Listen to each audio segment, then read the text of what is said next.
Imagine descobrir que tudo o que você aprendeu sobre Deus, sobre o bem e o mal, sobre salvação, pode estar completamente errado.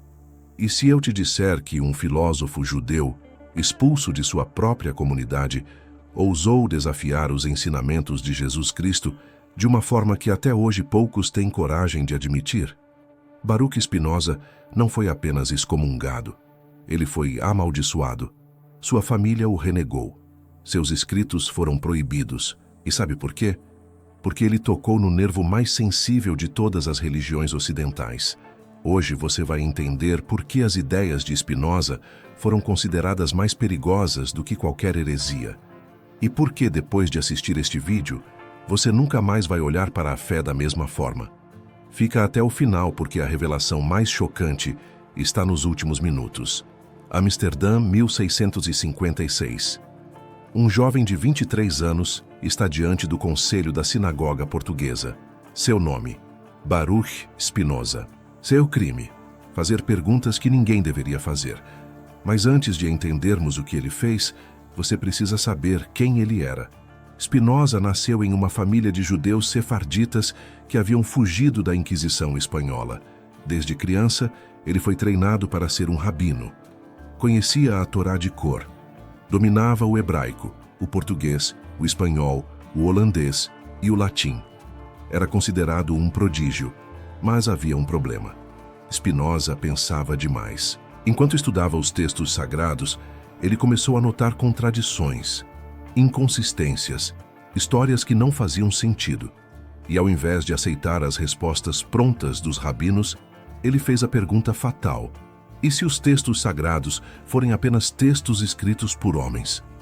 Em 27 de julho de 1656, a comunidade judaica de Amsterdã lançou sobre Spinoza o mais severo herém, a excomunhão, jamais registrado. Ouça só um trecho. Com o julgamento dos anjos e dos santos, excomungamos, expulsamos, amaldiçoamos e anatematizamos Baruch de Spinoza. Que seja maldito de dia e maldito de noite. Que seja maldito quando se deita e maldito quando se levanta. Que ninguém se comunique com ele, nem por escrito, nem lhe mostre favor. Nem permaneça com ele sob o mesmo teto, nem se aproxime dele a 4 côvados. Spinoza tinha 23 anos. Sua própria família o abandonou. Ele foi literalmente cancelado da história judaica. Mas por quê? O que ele disse de tão terrível? Ele disse que Deus não é o que as religiões ensinam. Aqui começa a primeira grande contradição entre Spinoza e Jesus, e ela vai explodir sua mente. Jesus ensinou que Deus é um ser pessoal, um pai amoroso, alguém que escuta orações, que se preocupa com você, que intervém no mundo, que julga, que perdoa, que se emociona. Em Mateus 6:9, Jesus ensina: Pai nosso que estás nos céus, um Deus separado, no céu, acima de nós. Observando. Spinoza disse: isso é uma fantasia infantil. Para Spinoza, Deus não é uma pessoa. Deus não está lá em cima. Deus não escuta orações porque Deus não tem ouvidos. Deus não se preocupa com você porque Deus não tem emoções. Então, o que é Deus para Spinoza? Deus é a própria natureza, Deus é o universo, Deus é tudo o que existe, cada átomo, cada estrela, cada pensamento, cada movimento. Spinoza disse: Deus, sive natura, Deus ou natureza, são a mesma coisa. Isso significa que você não está separado de Deus. Você é uma expressão de Deus. Eu sou uma expressão de Deus. Esta cadeira é uma expressão de Deus. Não existe nada fora de Deus, porque Deus é tudo. Espera, você pode estar pensando, mas isso não é ateísmo? Não. E aqui está a genialidade de Spinoza. Ele não negou Deus. Ele redefiniu Deus de forma tão radical que tanto religiosos quanto ateus ficaram confusos. Einstein, séculos depois, disse que acreditava no Deus de Spinoza, um Deus que se revela na harmonia do universo, não em milagres ou orações.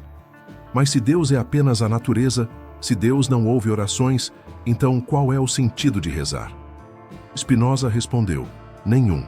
Rezar é inútil. E aqui está a segunda contradição devastadora. Jesus é conhecido pelos milagres. Ele transformou água em vinho, curou cegos, ressuscitou mortos, acalmou tempestades. Os evangelhos estão cheios de histórias de intervenção divina. Para os cristãos, esses milagres são a prova de que Jesus era Deus. São a prova de que Deus se importa conosco e intervém na história. Spinoza leu essas histórias e disse: impossível. Por quê? Porque para Spinoza Deus não pode violar as leis da natureza. Por que não? Porque Deus é a natureza. Deus é as leis do universo. Pedir que Deus faça um milagre é como pedir que Deus contradiga a si mesmo. É como pedir que 2 mais 2 seja igual a 5. Veja bem, para Spinoza o universo funciona segundo leis absolutas e perfeitas. Tudo o que acontece, acontece por necessidade. Não existe escolha divina. Não existe se Deus quiser. Tudo está determinado desde o início dos tempos por uma cadeia infinita de causas e efeitos. Então, quando Moisés abre o Mar Vermelho, Spinoza diria que foi um fenômeno natural mal compreendido. Quando Jesus ressuscita Lázaro, uma história simbólica, não literal. Quando os apóstolos falam em línguas no Pentecostes, um estado psicológico de êxtase coletivo. Spinoza foi o primeiro pensador a aplicar o método científico aos textos sagrados. Ele analisou a Bíblia como você analisaria qualquer livro antigo. Quem escreveu? Quando? Para qual público? Com que objetivo político? E sua conclusão foi devastadora.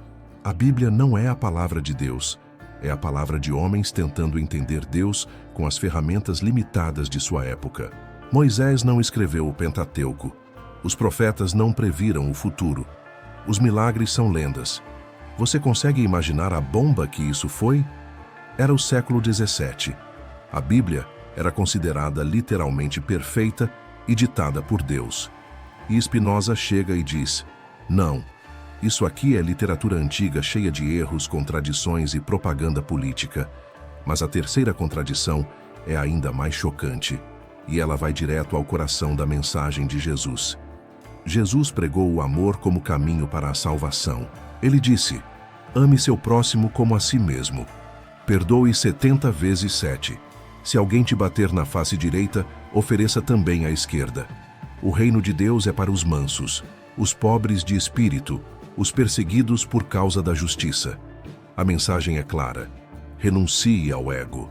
Seja humilde. Sofra nesta vida para ganhar a vida eterna. O amor cristão é sacrifício, é abnegação. É morrer para si mesmo para viver em Cristo. Spinoza leu isso e disse: isso é uma receita para a escravidão emocional. Para Spinoza, o verdadeiro caminho para a felicidade não é negar seus desejos, mas entendê-los. Não é sacrificar-se pelos outros, mas buscar seu próprio benefício racional. Não é esperar recompensa no céu, mas conquistar a alegria aqui e agora. Isso parece egoísmo, certo? Mas ouça com atenção, porque Spinoza é muito mais sutil. Ele disse: todo ser vivo busca preservar sua própria existência e aumentar seu poder de agir. Isso é uma lei da natureza. Uma árvore busca luz, um lobo busca alimento. Um humano busca conhecimento, saúde, relacionamentos. Isso não é egoísmo, é natureza. O problema é que a maioria das pessoas não sabe o que realmente as beneficia. Elas acham que dinheiro traz felicidade, que fama traz satisfação, que vingança traz paz. Mas essas coisas são ilusões, são paixões passageiras que nos escravizam. A verdadeira virtude, para Spinoza, é entender a realidade como ela é. É perceber que você faz parte de uma totalidade infinita. É compreender as causas das suas emoções para não ser controlado por elas. É desenvolver relações baseadas em razão, não em medo ou superstição. E aqui vem o golpe final contra o cristianismo. Spinoza disse que o medo do inferno e a esperança do céu são as piores formas de controle. Por quê? Porque elas transformam a moralidade em negociação. Você não faz o bem porque é bom. Você faz o bem porque tem medo de ser punido. Isso não é virtude. Isso é covardia disfarçada. Jesus disse: bem-aventurados os pobres de espírito, porque deles é o reino dos céus. Spinoza disse: bem-aventurados os que entendem a realidade, porque deles é a paz interior nesta vida. Você vê a diferença? Jesus aponta para o futuro, para uma recompensa após a morte. Spinoza aponta para o presente, para a compreensão que liberta agora. Mas espera, se Spinoza acredita que tudo está determinado, que não existe livre-arbítrio, então como podemos ser responsáveis por nossas ações? Como pode existir bem e mal? Essa é a quarta contradição, e ela é a mais perturbadora de todas. Jesus ensinou que existe o bem e o mal. Deus é bom, Satanás é mau. Você escolhe entre os dois, e no dia do juízo final, será julgado por suas escolhas. Os justos vão para o céu. Os pecadores vão para o inferno. É preto no branco. É simples. Spinoza disse, isso é infantil e perigoso.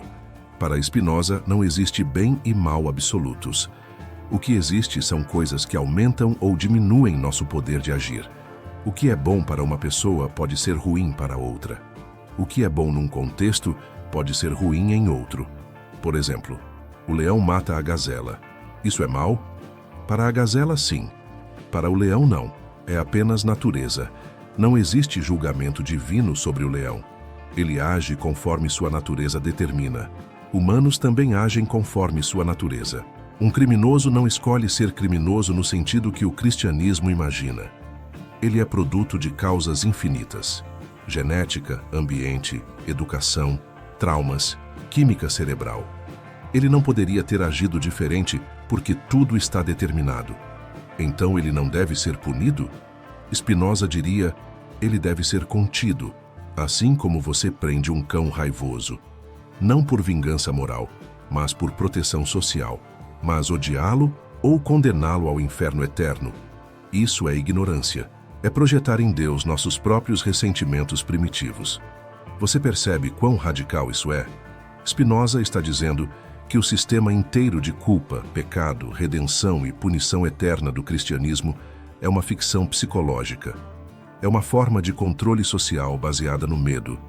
E a quinta contradição ataca diretamente a figura de Jesus. Jesus disse, eu sou o caminho, a verdade e a vida. Ninguém vem ao Pai senão por mim.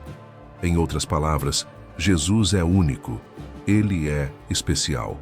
Ele é o Filho de Deus de uma forma que ninguém mais é. E só através dele existe salvação. Spinoza disse, Jesus não tinha nada de especial. Atenção! Spinoza não disse que Jesus era uma pessoa ruim. Ele disse que Jesus era um homem sábio. Talvez até um profeta no sentido de alguém com profunda intuição moral. Mas ele não era Deus. Ele não era o único caminho. Ele era apenas um ser humano, entre bilhões que já existiram e que ainda existirão. A ideia de que Deus se torna homem é para Spinoza filosoficamente absurda. Deus é infinito, eterno, imutável. Deus não pode virar finito, temporal, imutável. Deus não nasce em uma manjedoura. Deus não sente fome, dor ou desespero no Getsemane. Isso é antropomorfismo, ou seja, projetar características humanas em Deus. Então por que as pessoas acreditaram em Jesus? Spinoza diria, porque ele falou em uma linguagem que o povo entendia. Ele usou parábolas, milagres e autoridade carismática. Isso é eficaz para mover massas, mas não é filosofia, não é verdade racional. A verdadeira religião para Spinoza não precisa de milagres, de profetas especiais ou de livros sagrados. Ela é acessível a qualquer pessoa através da razão. Você não precisa de um intermediário. Você não precisa de uma igreja. Você não precisa ter nascido na cultura certa ou conhecido as escrituras certas. Basta você usar sua mente para entender a natureza. E ao entender a natureza, você entende Deus. E ao entender Deus, você alcança o que Spinoza chamava de amor intelectual Dei. O amor intelectual a Deus. Esse é o equivalente espinosista do céu. Não é um lugar. É um estado de compreensão tão profundo que você experimenta a eternidade enquanto ainda está vivo. Agora vem a sexta contradição, e ela é sobre a própria estrutura da religião organizada. Jesus fundou uma igreja.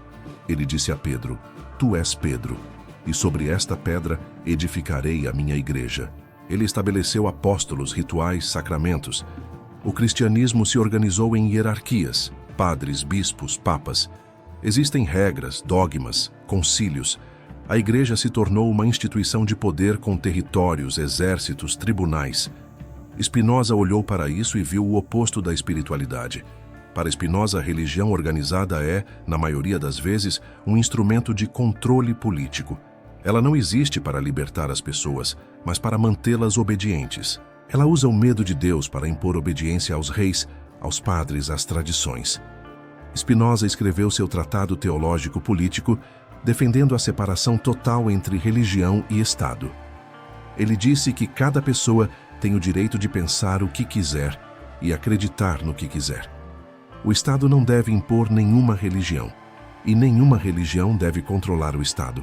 Isso parece óbvio hoje, mas no século XVII era revolucionário, era heresia pura. E foi por isso que o livro de Spinoza foi banido na maior parte da Europa. Não só por judeus, mas também por católicos e protestantes. Todos eles perceberam, se Spinoza estiver certo, toda a estrutura de poder baseada na religião desmorona. Mas agora vem a sétima e mais profunda contradição. Ela é sobre a morte e o que vem depois. Jesus ensinou que a morte não é o fim. Ele ressuscitou dos mortos. Ele prometeu que todos que creem nele ressuscitarão também. A vida eterna é a promessa central do cristianismo. É a esperança que sustenta o fiel através de todo o sofrimento terreno. Spinoza disse: esqueça a vida eterna. Você já é eterno agora. Como assim? Spinoza não acreditava em alma imortal no sentido tradicional.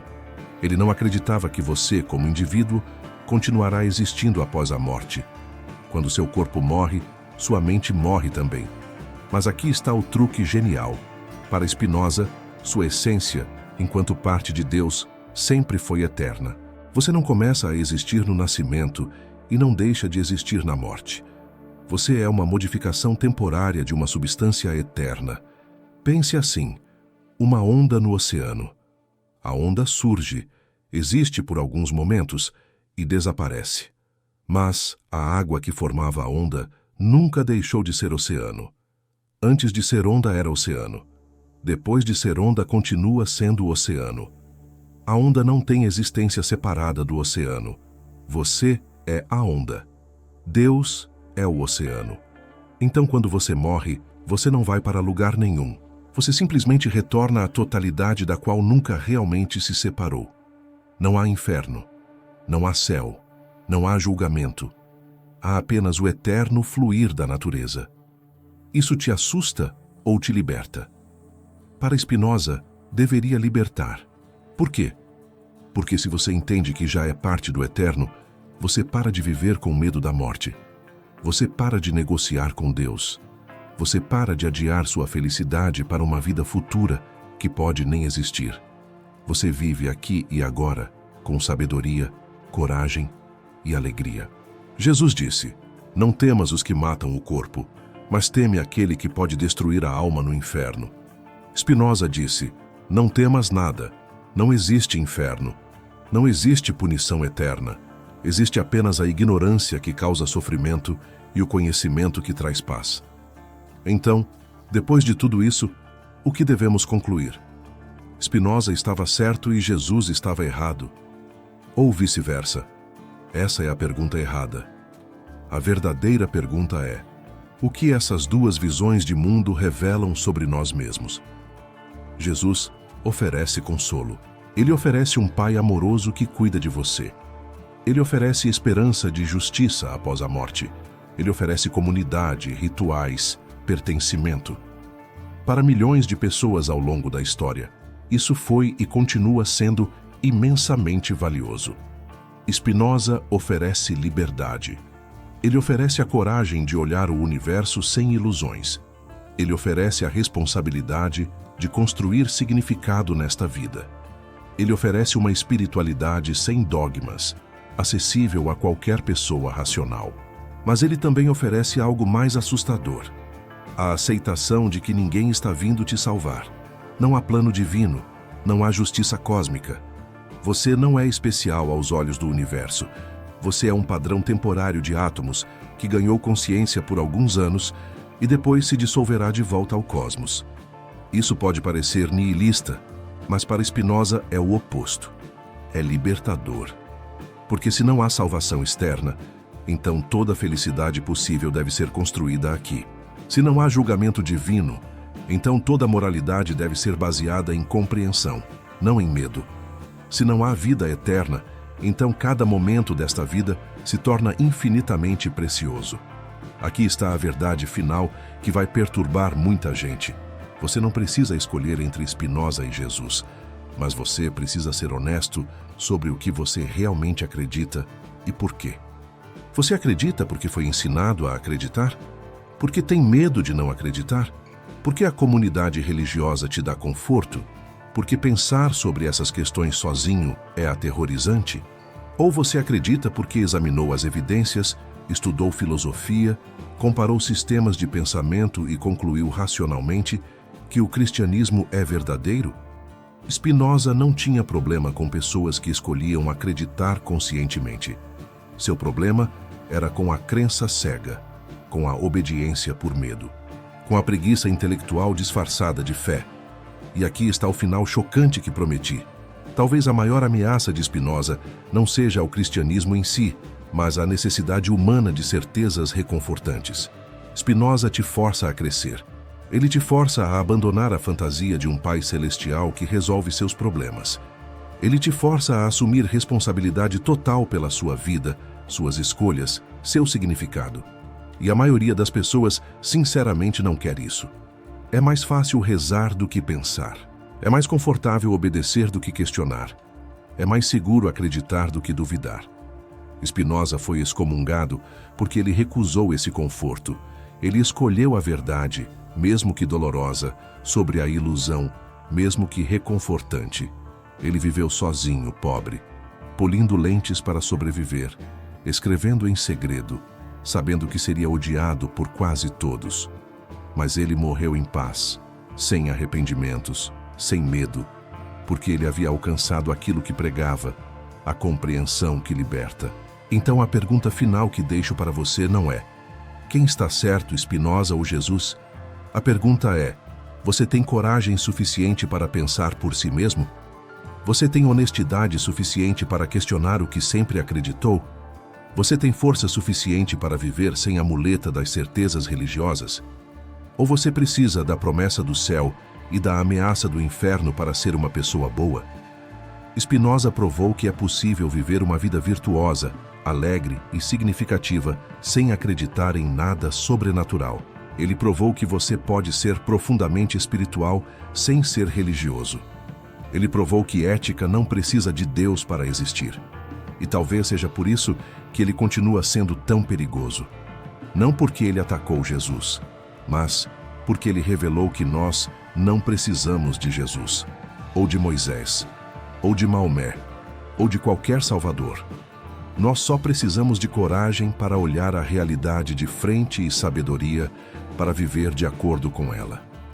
Esse foi o crime de Spinoza, e essa é a razão pela qual ele foi destruído. Não porque estava errado, mas porque estava certo demais, perigosamente certo.